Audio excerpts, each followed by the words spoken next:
సహోదరి సహోదరులారా, మనం అర్పించి బలి సర్వశక్తి గలపతి అయిన సర్వేశ్వరుని ప్రీతిగా కొట్టి ప్రార్థించండి.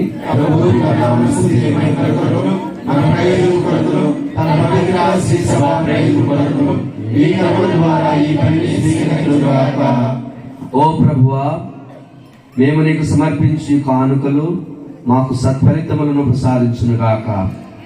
ఈ బలి ప్రభావమున మేము పాత చెడు వాంఛలను విస్మరించి దైవరాజ్యపు విలువలతో కూడిన పరిపూర్ణ జీవితమును జీవితముగాక. మా ప్రభు అయిన క్రీస్తు ద్వారా ఈ మనవి చేయుచున్నాము.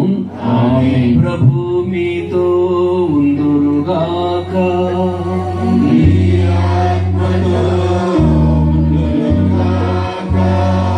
మనసులను ఉన్నతమునకు త్రిప్పుము.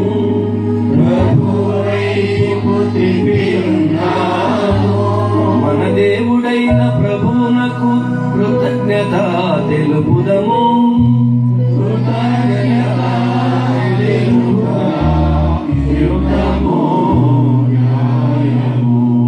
ప్రభువైన దేవా, పావన పిత, సర్వశక్తి గల నిత్య సర్వేశ్వర, మేము ఎల్లప్పుడూ ఈ చోటను నీకు కృతజ్ఞత వందనములు చెల్లించుట యుక్తము, న్యాయము, ధర్మము, రక్షణదాయకము. ఏలైన శారీరక ఉపవాసం ద్వారా నీవు మా తప్పిదములను అరికట్టుచున్నావు, మా మనసులను ఉన్నతను తిప్పుచున్నావు, మాకు పుణ్యమును దాని ఫలమును ప్రసాదించున్నావు. వీరిని అన్నిటినీ క్రీస్తు ద్వారా మాకు దయచేస్తున్నావు. అతని ద్వారా దూతలు నీ మహాత్మను పోడుచున్నారు, అధిపతులు ఆరాధించున్నారు, శక్తివంతులు వణుకుచున్నారు. పరమండలమందరి బలవంతులను, ఆనందపరశులైన భక్తి జ్వాలకులను ఏకమై ఉప్పొంగుచు నీ స్తుతులను పాడుచున్నారు. వారితో మా స్వరములను ఏకము చేసి దీనభావముతో నేను స్తుతించుట ఎట్లనగా,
పవిత్రుడు సర్వ పవిత్రత కోటయు నీవే కనుక నీ పవిత్ర ఆత్మ ద్వారా ఈ కానుకలను పరిశుద్ధపరచడానికి మానుకుంటున్నాము.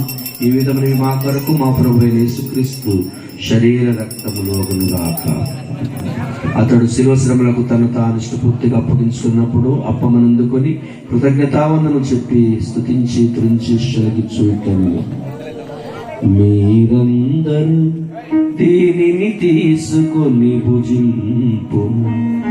ఏలయన ఇది మీ కొరకు అప్పగింపబడనున్న నా శరీరము.